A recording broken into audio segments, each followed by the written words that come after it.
Amici di Moto.it, siamo in Suzuki EICMA per un debutto veramente grandioso perché arriva la Suzuki V-Strom DE 800, modello totalmente inedito che va a affiancarsi alle V-Strom 650 e 1050 che, attenzione, restano in gamma.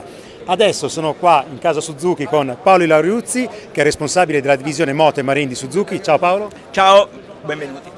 Grazie. E con Barbara Moscato, che si occupa della comunicazione di Suzuki Moto in Italia. Barbara, è un debutto inatteso, perché qualcosa si era già visto su internet, però comunque adesso vederla in carne e ossa qua davanti è una moto che rappresenta una svolta in casa Suzuki, no? Perché strizza molto l'occhio al fuoristrada. Assolutamente, e per Suzuki una novità, si era visto qualcosa prima del salone, ma in ogni caso si tratta di una enduro stradale a forte vocazione fuoristradistica. Lo si può vincere dai cerchi a raggi, ruota anteriore da 21, un'escursione forcella di ben 220 mm, così come il ground clearance, l'altezza, la luce a terra, anch'essa di 220 mm. Per tutti i dettagli più tecnici lascio la parola a Paolo Ilariuzzi. Però è già stato bello sentire una ragazza appassionata di moto parlare di dettagli già tecnici. Hai parlato dell'escursione perché, Paolo, le ragazze in moto sono sempre di più, le vediamo agli eventi dedicati al mondo Max Enduro, sono tantissime, siete veramente anche spesso più bravi di noi maschietti. E non vedo l'ora di provarla soprattutto. E ci credo. Tra l'altro si è detto cose molto interessanti perché il motore sposa quella che è la concezione adesso più in voga nel mondo Max Enduro, quindi bicilindrico parallelo, cerchi a raggi, l'hai già detto, e poi noto già dei dettagli molto orientati al fuoristrada, come il telaietto posteriore che viene, Luca adesso lo inquadra, imbulonato al telaio principale, le pedane che si possono togliere. Però adesso andiamo invece sugli aspetti più macroscopici, Paolo, a partire dalle caratteristiche. Partiamo dal motore, che è il cuore della moto? Sì, partiamo dal motore. È una novità di casa Suzuki, è un motore su cui costruiamo una piattaforma.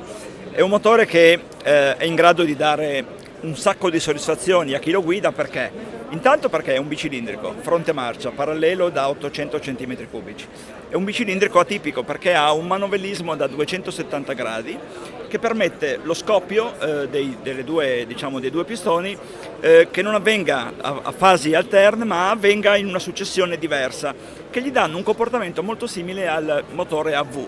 D'altra parte voi in casa avete quel bellissimo motore AV della V-Strom 1050 che ha fatto innamorare, anche se 50 hanno fatto innamorare schiere di motociclisti. Avete mantenuto un po' il carattere di scoppi irregolari da bicilindrico AV, no? Esatto, perché questo motore, grazie anche al rapporto di compressione 12 a 8 a 1, ha una grandissima coppia, 78 Nm, che gli danno erogazione, spinta, accelerazione sin dai bassi e medi regimi. Quindi una moto che è in grado di divertire anche nella guida in fuoristrada, dove tipicamente non si va a regimi molto alti. Come potenza e peso, cosa possiamo raccontare ai lettori di Moto.it oggi da EICMA? Beh, allora, la potenza in questo caso specifico è di 84 cavalli. Il peso supera di poco i 200 kg, ma è un peso che il pilota percepisce in maniera minore grazie al fatto che il baricentro è molto basso, quindi sono pesi concentrati verso il basso, l'interasse è generoso, il telaio in acciaio e la silhouette del motore, perché come detto è un motore molto compatto, ha un contralbero di bilanciamento a 90 gradi, che è un brevetto di casa Suzuki, che permette al motore di avere vibrazioni praticamente nulle, ma una silhouette molto compatta. La cassa filtro è sotto la sella, quindi anche in questo caso a vantaggio della fluidità, quindi una guida molto piacevole, un'agilità molto marcata della moto. Poi dicevi telaio in acciaio, il forcellone invece mi sembra in alluminio. È in alluminio, sì. Cerchi da 21 e da 17, entrambi dotati di camera d'aria, proprio per permettere nella guida fuoristrada, come diceva Barbara, questa moto ha una vocazione fortemente enduro, di poter gestire la pressione dei pneumatici per avere più o meno aderenza a seconda della necessità del pilota.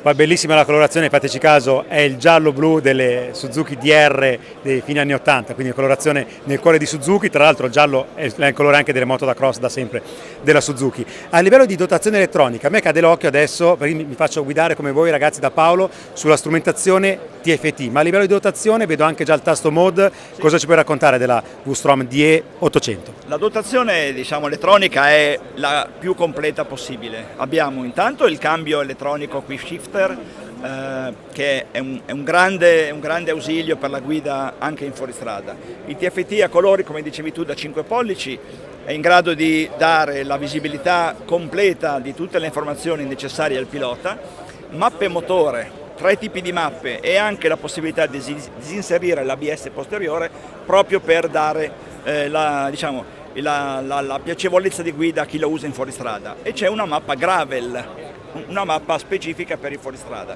che permette, come dire, di disinserire quei sistemi elettronici che tipicamente in fuoristrada uno preferisce non averli per avere il miglior feeling di guida. Giustissimo, tra l'altro adesso vediamo una versione molto accessoriata con il tris di bauletti, col paramotore, però porto via Paolo dalla colorazione gialla e blu, vieni Paolo perché facciamo vedere l'altra colorazione nera e blu senza accessori, così la vediamo anche nella sua leggerezza, una moto molto, molto leggera, agile nel primo impatto, tra l'altro anche la sella mi sembra veramente bassa nel segmento Max Enduro. Un vantaggio di questa moto, hai detto benissimo, è che siamo riusciti ad avere un'altezza da terra decisamente importante di 22 cm, quindi adatta anche a un uso fuoristradistico più impegnativo, ma a un'altezza sella da terra comunque contenuta, per non precludere la possibilità a chi non è un gigante, come ad esempio il sottoscritto, di poterla usare in sicurezza. L'altezza da terra è 84 cm, quindi adatta a un'utenza di ogni statura. Capienza del serbatoio, poi ti lasciamo visto che comunque questo video è uscito veramente ricco, grazie Paolo per le informazioni. Grazie a te, il serbatoio ha una capienza di 20 litri che abbinati al consumo di carburante molto contenuto, superiore ai 23 litri a chilometro, basta fare il calcolo, un'autonomia di oltre 450 km, quindi sicuramente adatta a chi desidera fare viaggi lunghi senza bisogno di fermarsi dal benzinaio a rifornire. Fantastico, pensavo fosse più piccolo perché è molto compatto, però direi che è tutto tranne una cosa importante, la cosa più importante ragazzi, prezzo, vediamo se Paolo ce lo può già dire e quando arriva nei concessionari, perché secondo me questa nuova V-Strom arricchisce la gamma, la completa alla perfezione, strizzando l'occhio a quello che gli appassionati vogliono fuori strada. Quello che posso dire del prezzo è che sarà sicuramente molto interessante e sarà, come dire, una moto che vale il prezzo. Arriverà in concessionaria a partire dal mese di marzo, ma fin da oggi sono possibili le prenotazioni presso la rete Suzuki. Grazie Paolo, grazie anche a Barbara che adesso intanto è andata a lavorare perché c'è tantissima già attenzione sullo stand Suzuki, venite a vederla qui all'EICMA a Milano. Grazie Paolo, ciao! Arrivederci, a presto!